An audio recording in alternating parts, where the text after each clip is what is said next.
রাসূলুল্লাহ সাল্লাল্লাহু আলাইহি ওয়াসাল্লামের মতো সুপারম্যান, সুপার পার্সোনালিটি সম্পূর্ণ ব্যক্তি যখন নিজে দাওয়াত দিয়া 7 বছরের 40 জন পান, তাহলে যদি আমরা 40 বছর দাওয়াত দিয়া 40 জন পাই, তাহলেও শুকরিয়া আদায় করতে হবে কার? এবার আসুন, বিশ্বনবী দাওয়াত দিতে থাকলেন, 10 বছর হয়ে গেল। মক্কার লোকেরা নবীর ডাকে সাড়া দেয় না, নবীর উপর নির্যাতন বাড়িয়ে দিল। বিশ্বনবীর উপর এমন নির্যাতন চলে আসলো, বিশ্বনবীর উপর যত নির্যাতন হতো সমস্ত নির্যাতনের বিরুদ্ধে শীষেডালা প্রাচীর হয়ে দাঁড়াতেন তার আপন চাচা আবু তালেব। তার আপন চাচা আবু তালেব যতই নির্যাতন হতো চাচা নবীজিকে বাঁচাইতো, নবীজির জন্য পিতার চাইতো শীষাডালা প্রাচীরের মতো দাঁড়ায় গেছে। কিন্তু 10ম বছর, নবুয়তের 10ম বছর, নবীর বয়স যখন 50 হয়ে গেল, বিশ্বনবীর প্রিয়তম চাচা এই পৃথিবী ত্যাগ করে চলে গেলেন। বিশ্বনবীর প্রিয়তম স্ত্রী, যিনি নবীজির জন্য সর্বাত্মক চেষ্টা করেছিলেন, নিজের সমস্ত সম্পদ নবীর জন্য ওয়াকফ করে দিয়েছেন, সবচেয়ে মক্কার ধনী মহিলা ছিল সেই খাদিজাতুল কুবরা রাদিয়াল্লাহু তাআলা আনহা, তিনিও 10ম হিজরিতে ইন্তেকাল করলেন। মক্কার কুরাইশ লোকেরা, মক্কার কাফেররা নবীজিকে ঠাট্টা করতে লাগলো। পবিত্র কোরআনের 30 নম্বর পারা সূরাতুদ দুহার মাঝে আল্লাহ পাক বলেন, যখন মক্কার কাফেররা বলল, ও মুহাম্মদ, তোমার তো ছেলেও নাই, তোমার চাচাও ছিল, সেও চলে গেছে, তোমার বাবাও চলে গেছে, দাদাও চলে গিয়েছে, শুধু তাই নয়, তোমার প্রিয়তমা স্ত্রী মক্কার সবচেয়ে ধনাঢ্য মহিলা খাদিজাতুল কুবরা রাদিয়াল্লাহু তাআলা আনহা, সেও অন্ধকার কবরে চলে গেছে, সবাই তোমারে ছেড়ে চলে গেছে, তাহলে কে তোমাকে সাহায্য করবে? তোমার তো কেউ নাই। আল্লাহ পাক সূরা দুহা নাজিল করে দিলেন। রব্বুল আলামিন বলেন, মা ওয়াদ্দাআকা রাব্বুকা ওয়া মা ক্বালা, মা ওয়াদ্দাআকা রাব্বুকা ওয়া মা ক্বালা। আল্লাহ পাক আয়াত নাজিল করে দিলেন, হে নবী, আপনি নিরাশ হবেন না, হতাশ হবেন না, আপনার রব আপনাকে ছেড়ে দেয়নি, তিনি আপনাকে নির্জন করেননি।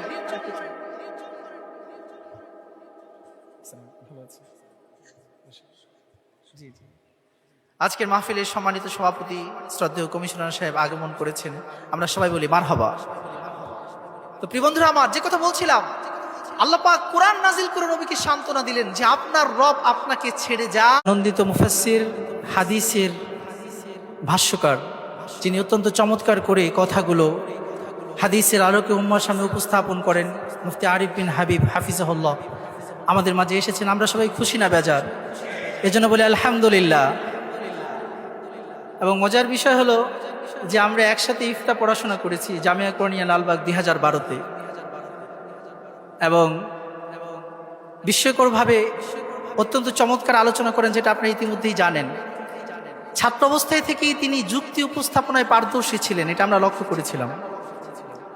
এবং আপনারা তো ওনার হাদিসের আলোচনাগুলো শুনে আপনারা ওনার ভক্ত। আমি ওনার ঐতিহাসিক যে আলোচনাগুলো, সেটা আমার কাছে আরও বেশি আকর্ষণীয় লাগে। খেলাফতে বনু উমাইয়া থেকে শুরু করে ইসলামী খেলাফা প্রতিষ্ঠার যে অসাধারণ আলোচনা তাত্ত্বিকভাবে উনি উপস্থাপন করেন, এটা অত্যন্ত মনোমুগ্ধকর এবং চমৎকার।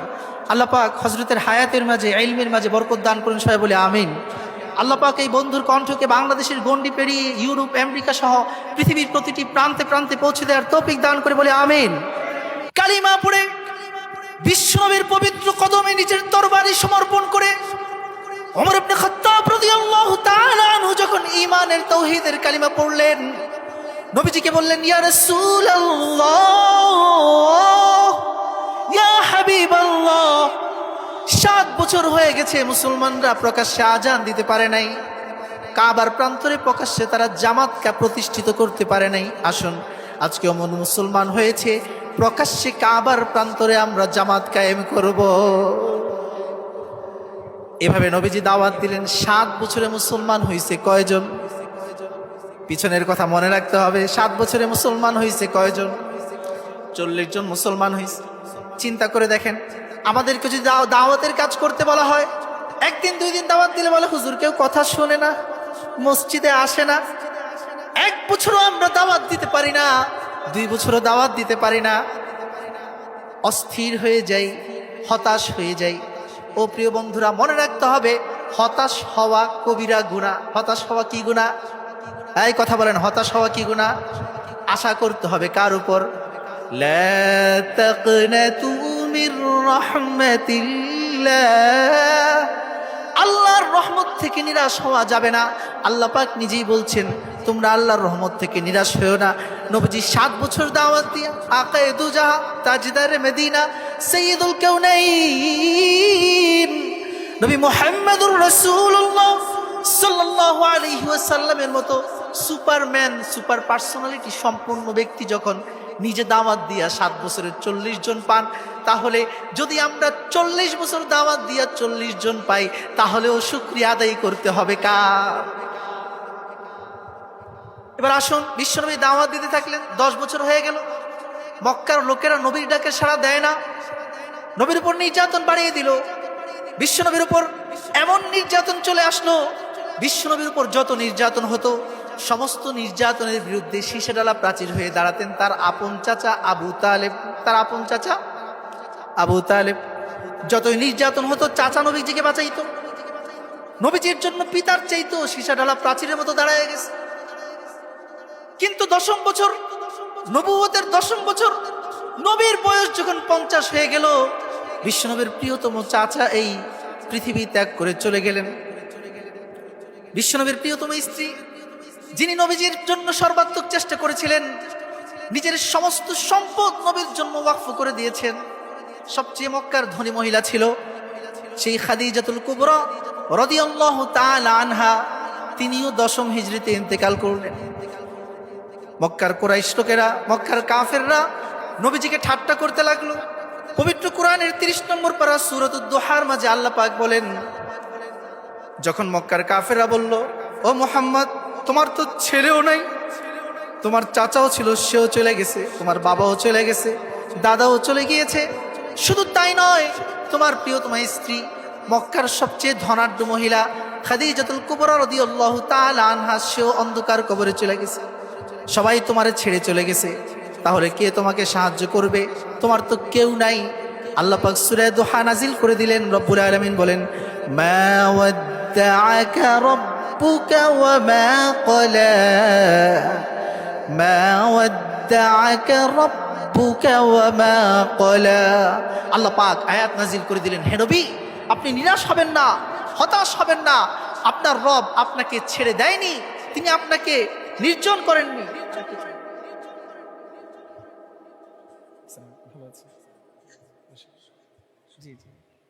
আজকের মাহফিলের সম্মানিত সভাপতি শ্রদ্ধেয় কমিশনার সাহেব আগমন করেছেন, আমরা সবাই বলি মারহাবা। তো প্রিয় বন্ধুরা আমার, যে কথা বলছিলাম, আল্লাহ পাক কোরআন নাজিল করে নবীকে সান্ত্বনা দিলেন যে আপনার রব আপনাকে ছেড়ে যান নাই। নবীজি চিন্তা করলেন, দীর্ঘ সময় দাওয়াত দিয়েছি, তাহলে মক্কার লোকদেরকে তো দাওয়াত দিয়ে আর মুসলমান বানাইতে পারলাম না, তাহলে এলাকাটা একটু চেঞ্জ করি, নতুন এলাকায় যাই, সেখানে গিয়ে কিছু মানুষকে হিদায়েতের পথে, দ্বীনের পথে নিয়ে আসা যায় কিনা। বিশ্বনবী মুহাম্মদুর রাসূলুল্লাহ সাল্লাল্লাহু আলাইহি ওয়াসাল্লাম তাইফের প্রান্তরে যাওয়ার সিদ্ধান্ত গ্রহণ করলেন। আল্লাহু আকবার। নবীজির সাথে করে তার আযাদকৃত গোলাম যায়েদ ইবনে হারেসা, পালক পুত্র যায়েদ ইবনে হারেসাকে নিয়ে গেলেন। তাইফের প্রান্তরে যাওয়ার পর তিনি চিন্তা করলেন, হুমরা চুমরা পাতি নেতা, এদেরকে দাওয়াত দিয়ে তো তেমন ফলাফল পাওয়া যাবে না, চলো আজকে তাইফের মেইন লিডারদেরকে দাওয়াত দিব। আল্লাহু আকবার। তাইফের নেতা ছিল 3 জন, আব্দে ইয়ালিল, হাবিব, মাসউদ। বিশ্বনবী এই 3 জনকে দাওয়াত দেওয়ার সিদ্ধান্ত গ্রহণ করলেন। 3 জনকে দাওয়াত দিতে যখন গেলেন, তাইফের কাফের নেতারা বিশ্বনবীর দাওয়াত শুনে তারা নবীজির দাওয়াতকে প্রত্যাখ্যান করলেন। নবীজির দাওয়াতকে প্রত্যাখ্যান করে এখানেই ক্ষান্ত হয় নাই। নবীজি এত সুন্দর করে দাওয়াত দিয়েছেন, মক্কার লোকেরা বিশ্বনবীকে যখন পাগল বলতো, পাগলের কথা শোনার জন্য, তামাশা দেখার জন্য যে সকল কাফেররা বিশ্বনবীর সামনে এসে হাজির হতো, নবীজির কথা শুনে তারা পড়তে শুরু করতো, আশহাদু আল্লা ইলাহা ইল্লাল্লাহু ওয়া আশহাদু আন্না মুহাম্মাদার রাসূলুল্লাহ। সেই মহামানব সুপারম্যান মুহাম্মদুর রাসূলুল্লাহ সাল্লাল্লাহু আলাইহি ওয়াসাল্লাম, নবীজির নাম শুনলে কি পড়তে হয়? দুরূদ পড়তে হয়। নবীজি বলেছেন সেই সবচেয়ে বড় কৃপণ যে আমার নাম শুনলো কিন্তু দুরূদ পড়লো না। আমরা কৃপণ হব না দানশীল হব? এই কথা বলেন, কৃপণ না দানশীল? তাহলে পরীক্ষা হয়ে যাক। মুহাম্মদুর রাসূলুল্লাহ, বিশ্বনবী মুহাম্মদুর রাসূলুল্লাহ সাল্লাল্লাহু আলাইহি ওয়াসাল্লাম তায়েফের 3 মহান লিডারকে যখন দাওয়াত দিলেন, তারা দাওয়াতকে প্রত্যাখ্যান করলো। এখানেই ক্ষান্ত হয় নাই, তায়েফের ছোট ছোট নাবালক শিশুদেরকে লাগায় দিল। তারা বলল এ হলো পাগল, মক্কা থেকে এসেছে। শিশুরা তো জানেন পাগল পাইলে তাদেরকে উত্ত্যক্ত করে। শুধু এখানেই ক্ষান্ত হয় নাই, তারা বলল তোমরা এই পাগলকে পাথরের কণা মেরে তাড়িয়ে দাও, এলাকা থেকে বের করে দাও। শিশুরা তো অবুঝ, তারা বুঝে না। শিশুরা তাদের নেতাদের কথা শুনে আরো তাদের সাহস বেড়ে গেছে। দেখবেন কিছুদিন আগে এলাকার মধ্যে বিচ্ছু বাহিনী বাইরেছিল, পিচ্ছি গ্যাং আছে না নাই? এরা এলাকার মধ্যে নেতাদের প্রশ্রয় পেয়ে এলাকাটাকে সন্ত্রাসের রাজ্য হিসেবে প্রতিষ্ঠিত করেছিল। তাইফের ছোট্ট বালকরা যখন তাদের নেতাদের প্রশ্রয় পেয়েছে, বিশ্ব নবীকে লক্ষ্য করে তারা পাথর মারতে লাগলো। যেই নবীর দেহের মাঝে মশা মাছি বসা হারাম ছিল, যেই নবীর দেহের মাঝে ঘামগুলো বের হলে মিশকে আম্বরের চাইতে অধিক বেশি সুঘ্রাণ ছিল, যেই নবীর হাতের ছোঁয়াটা রেশমের কাপড়ের চাইতে অধিক নরম ছিল, যে নবীর কথাগুলো পৃথিবীর সবচেয়ে সুন্দরতম কথা ছিল, সেই আপনার আমার প্রিয়তম নবীকে তারা পাথর মেরে মাথা থেকে পা পর্যন্ত রক্তাক্ত করে দিল। একের পর এক নবীর প্রতি পাথরের বৃষ্টি বর্ষণ শুরু করলো। কখনো পাথর এসে নবীর কপালে লাগে, ফিনকি দিয়ে রক্ত বেরিয়ে আসে। কখনো আমার নবীর বুকে লাগে, কাপড় ছিঁড়ে যায়। কখনো পাথর আমার নবীর হাতে লাগে, হাত থেকে টপ টপ করে রক্ত পড়তে থাকে। পৃথিবীর বিখ্যাত সিরাত গ্রন্থ সিরাতে মুস্তাফার মাঝে রাইসুল মুফাসসির আল্লামা ইদ্রিস কান্দলবী রাহিমাহুল্লাহ লেখেন, সেদিন বিশ্বনবীর পা থেকে মাথা পর্যন্ত এত পরিমাণ রক্ত ঝরেছে, বিশ্বনবীর পায়ের তলায় রক্ত জমাট হতে হতে জুতাটা পায়ের সাথে এমন ভাবে লেগে গেছে, টান দিয়ে জুতা পা থেকে আলাদা করা যাচ্ছিল না।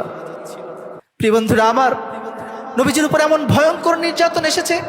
এই জন্য তো আল্লাহ পাক সূরা কাহফের 18 নম্বর সূরার 6 নম্বর আয়াতে চূড়ান্ত ঘোষণা, নবীজির দাওয়াতের সার্টিফিকেট আল্লাহ পাক প্রদান করলেন।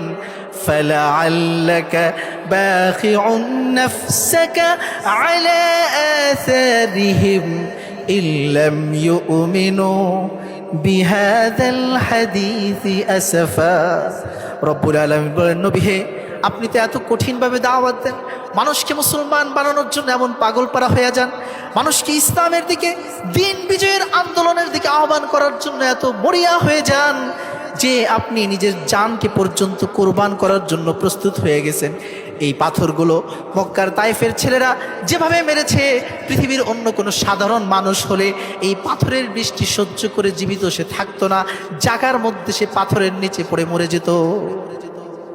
প্রশ্ন হলো, নবীজি কেন মরেন নাই? কারণ নবীজি কোনো সাধারণ মানুষ না। রব্বুল আলামিন তাকে জান্নাতি 40 জন পুরুষের শক্তি প্রদান করেছেন। কতজন? এই কথা বলেন, কতজন? দুনিয়ার না জান্নাতের? জান্নাতের। বুখারীর প্রান্তটিকে এসেছে, জান্নাতি একজন পুরুষ দুনিয়ার 100 জন পুরুষের সমান শক্তি লাভ করবে। আল্লাহু আকবার কয় না? এই ভাল লাগে নাই? ভাল লাগে নাই? জান্নাতে যাইতে চান না? কারা কারা জান্নাতে যেতে চায়? जन्नत में लेके जाएगी, जन्नत में लेके जाएगी चाहत रसूल की, माया घेरा रंगीन पृथिवी নয়তো সুখের খনি। কথা বলেন ঠিক কিনা? যদি আখিরাতের জান্নাতের চিরসুখ পেতে হয়, তাহলে দুনিয়ার জীবনের কষ্টকে দিন বিজয় করার জন্য অর্জন করতে হবে। দিনকে বিজয় করার জন্য দুনিয়ার সমস্ত কষ্টগুলোকে মাথা পেতে মানার জন্য কারা কারা প্রস্তুত আছি? আল্লাহ আমাদের সকলকে কবুল করুন বলে আমিন। বিশ্বনবী মুহাম্মদুর রাসূলুল্লাহর পা থেকে মাথা পর্যন্ত রক্তাক্ত হয়ে গেল। নবীজি এই ক্লান্ত শ্রান্ত রক্তাক্ত দেহ নিয়ে পাশে ছিল আরবের বিখ্যাত আরেক দুই নেতার বাগান, উতবা ইবনে রবিআ, শাইবা ইবনে রবিআ। তাদের বাগানের পাশে গিয়ে একটি গাছের তলায় আশ্রয় নিলেন, গাছের ছায়ায় বসলেন। 5 স্টার হোটেলের রুমটা যেমন ভিআইপি এবং দামি মূল্যবান, মরুভূমির মাঝে উত্তপ্ত গরম রোদের তীব্রতায় একটি গাছের ছায়া তার চাইতেও বেশি মূল্যবান। নবীজি উতবা ইবনে রবিআ, শাইবা ইবনে রবিআর বাগানের গাছের নিচে গিয়ে আশ্রয় নিলেন। নবীজির পালক পুত্র যায়েদ ইবনে হারেসা, নবীজির কপাল থেকে রক্তগুলা মুছে আর তার চোখ দিয়ে দরদর করে পানি পড়তেছে। তায়েফের প্রান্তরে আসছেন দাওয়াত দিতে, কিন্তু তায়েফের ছোট্ট নাবালক ছেলেরা নেতাদের প্ররোচনায় নবীকে না চিনতে পেরে রক্তাক্ত করে ফেলেছে। তায়েফেতে গেলেন রাসূল ইসলাম প্রচার করিতে, তায়েফবাসী মারলো পাথর এতিম নবীর শরীরে। রক্তাক্ত দেহ থেকে যায়েদ ইবনে হারেসা নবীজির কপালগুলো মুছে দেয়, বিশ্বনবীর চেহারাটাকে মুছে দিচ্ছে। শুধু তাই নয়, যখন উতবা ইবনে রবিআ এবং শাইবা ইবনে রবিআ কাফের হলেও ইসলামকে না মানলে অন্তরের মাঝে কিছুটা মানবিকতা আছে না নাই? এরা তো মানুষ, জানোয়ার না। তার অন্তরটা গলে গেল। সে তার দাস আদ্দাসকে এক খাঁচা আঙ্গুর দিয়ে বলল, ওই মক্কা থেকে আসা লোকটাকে তুমি এই আঙ্গুরগুলো হাদিয়া দাও, তাকে খাওয়ায় আসো। উতবা ইবনে রবিআ, শাইবা ইবনে রবিআর দাস আদ্দাস এক খাঁচি আঙ্গুর নিয়ে বিশ্বনবীর সামনে হাজির হয়ে গেল। সে বলল, আঙ্গুরগুলো গ্রহণ করুন। তায়েফের লোকেরা আপনার প্রতি বড় জুলুম করেছে, অন্যায় করেছে, অবিচার করেছে। বিশ্বনবী আঙ্গুরগুলো যখন গ্রহণ করবেন, আঙ্গুর গ্রহণ করার আগে তিনি পড়তে লাগলেন, বিসমিল্লাহির রাহমানির রাহিম। এই কালিমা পারি কি পারি না? তাহলে জবান বন্ধ করে আমার সাথে বলেন, বিসমিল্লাহির রাহমানির রাহিম। বিসমিল্লাহ কালিমা বলে নবীজি যখন তায়েফের উতবা ইবনে রবিআর বাগানের আঙ্গুরগুলো মুখে দিলেন, আদ্দাস অবাক হয়ে গেল, কারণ সে ছিল খ্রিস্টান। সে বলল, আপনি এই কালিমা কোত্থেকে শুনলেন? এটা কোথায় শিখেছেন? তখন বিশ্বনবী আদ্দাসকে বললেন, তোমার এলাকা কোথায়? কোন দেশের বাসিন্দা তুমি? আদ্দাস বলল, আমি নিনুভা এলাকার বাসিন্দা, মসুল শহরের লোক। বিশ্বনবী মুহাম্মদুর রাসূলুল্লাহ সাল্লাল্লাহু আলাইহি ওয়াসাল্লাম বললেন, ওই যে মাছের পেটে যে নবী ইউনুস আলাইহিস সালাতু ওয়াসসালাম মাছের পেটে আল্লাহর জিকির করছিল, সেই নবীর শহরের লোক তুমি। আল্লাহু আকবার। আদ্দাস আরো অবাক হয়ে গেছে, কারণ তায়েফের মাঝে, মক্কার মাঝে তার শহরের নবী ইউনুস আলাইহিস সালামের খবর কেউ জানতো। আদ্দাস বুঝে গেল এ তো কোনো সাধারণ মানুষ নয়, নিশ্চয়ই ইনি আল্লাহর নবী, নবীরাই নবীদের খবর রাখে। বিশ্বনবীর কথা শুনে আদ্দাস বুঝতে পারলো যে ইনি সত্যিকার শেষ নবী। আদ্দাসও পড়তে শুরু করলো, লা ইলাহা।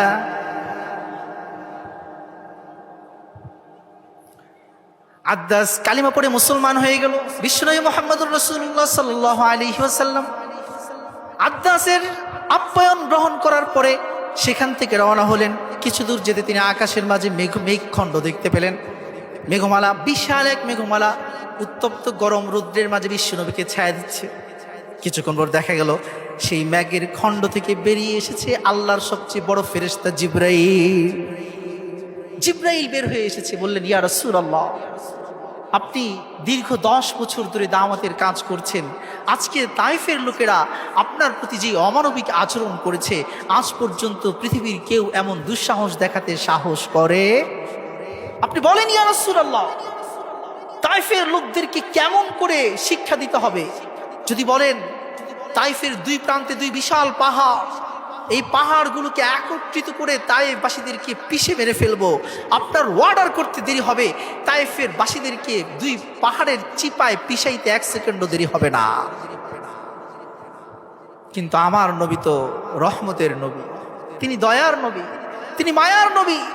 আমার নবী বললেন, হে জিবরাইল, আজকে আমি দাওয়াত নিয়ে এসেছি তায়েফের লোকের কাছে, তারা আমাকে চিনে নাই, বুঝতে পারে নাই, কিন্তু আজকের আগামীর এই তায়েফবাসীর থেকে যেই সন্তানগুলো হবে, তাদের যে আগামী প্রজন্ম, তারা তো ইসলামকে হয়তো চিনবে, তারা কালিমা বুঝবে, তারা দ্বীনের আন্দোলনে শরীক হবে, আল্লাহর জমিন আল্লাহর কালিমাকে বুলন্দ করার জন্য তারা শীষেডালা প্রাচীরের মতো দাঁড়িয়ে যাবে।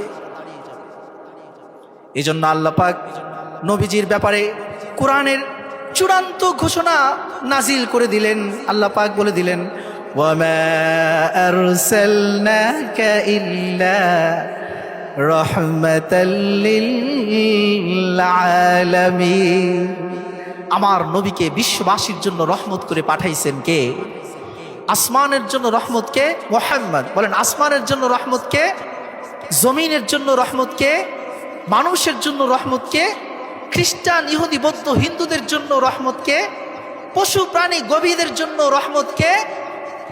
আমার নবীকে আল্লাহ পাক সারা বিশ্ব জাহানের জন্য রহমত করে পাঠিয়েছেন। এই জন্য আমার নবী এত কঠিন নির্যাতনের পরেও, আপনারা আরো অবাক হবেন, সামনের আলোচনা হয়তো আপনাদের মাথাকে হেট করে দিবে, কিংকর্তব্য বিমূঢ় হয়ে যাবেন। এমন মানুষও হয়, এত মহান দিলের অধিকারী, মানবতার মুক্তির দূত, যিনি পুরো পৃথিবীর মাঝে শান্তি প্রতিষ্ঠিত করে এসেছেন, তিনি কে? সাউন্ডটা বাড়ায় দেন, তিনি কে? মুহাম্মাদুর রাসূলুল্লাহ সাল্লাল্লাহু আলাইহি ওয়াসাল্লাম। প্রিয় বন্ধুরা আমার, আল্লাহ পাক বললেন, ওমা আরসালনাকা ইল্লা রাহমাতাল লিল আলামিন। হে নবী, আমি আপনাকে বিশ্ববাসীর জন্য রহমত করে পাঠাইছি। কবি কত সুন্দর বলেছেন, রাহমাতাল লিল আলামিন নবী, রাহমাতাল লিল আলামিন নবী, কুরআনে প্রমাণ,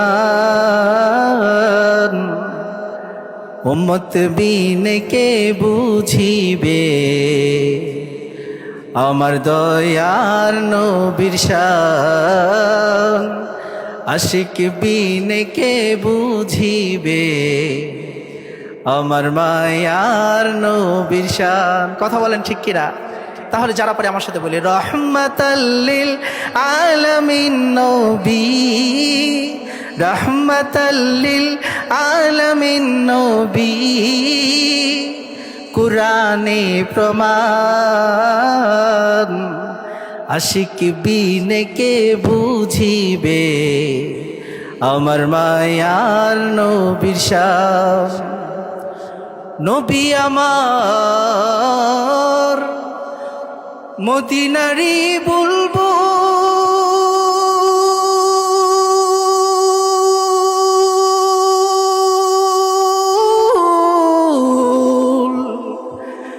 আমার আল্লাহ ভালোবেসে নাম রাখিলেন মুহাম্মদ রাসূল।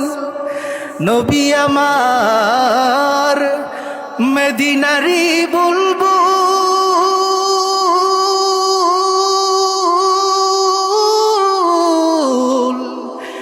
আমার আল্লাহ ভালোবেসে নামটি দিলেন মুহাম্মদ রাসূল। সেই নবীকে না মানিলে, সেই নবীকে না বুঝিলে, সেই নবীকে ভালো না বাসলে, সেই নবীকে শেষ নবী না মানিলে থাকবে না ঈমান, আশিক বিনে কে, উম্মত বিনে কে বুঝিবে আমার মায়ার নবীর শান। সেই নবীর উম্মত হতে পেরে আমরা খুশি না বেজা? আলোচনা কি সামনের দিকে চলবে? কারা কারা থাকবেন দুহাত তুলে দেখান, লিল্লাহি তাকবীর। দুহাত নামান। প্রিয় বন্ধুরা আমার, যে কথা বলছিলাম, তিনি ছিলেন রাহমাতাল লিল আলামিন। দিল এত বড়, পৃথিবীর মানুষ কল্পনাও করতে পারবে না। বিশ্বনবী তায়েফের সকল লোকদেরকে ক্ষমা করে দিলেন, মদিনায় ফিরে এলেন। নবীর মনটা বড়ই খারাপ, কারণ 10 বছর হয়ে গেছে দাওয়াত দিচ্ছেন, কাজ হচ্ছে না। তায়েফে গেলেন, তেমন লোকের সাড়া পাওয়া যাচ্ছে না। বিশ্বনবী আর চিন্তা করলেন, ঠিক আছে, অঞ্চল ভিত্তিক দাওয়াত শেষ হয়েছে, এবার একটু অঞ্চলের পরিবর্তে দেশভিত্তিক দাওয়াত শুরু করে দেয়।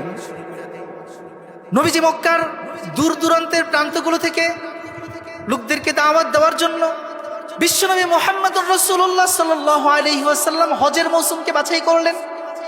হজের মৌসুমে মক্কা থেকে শুরু করে সারা পৃথিবীর মানুষগুলো মক্কায় একত্রিত হয়ে যায়।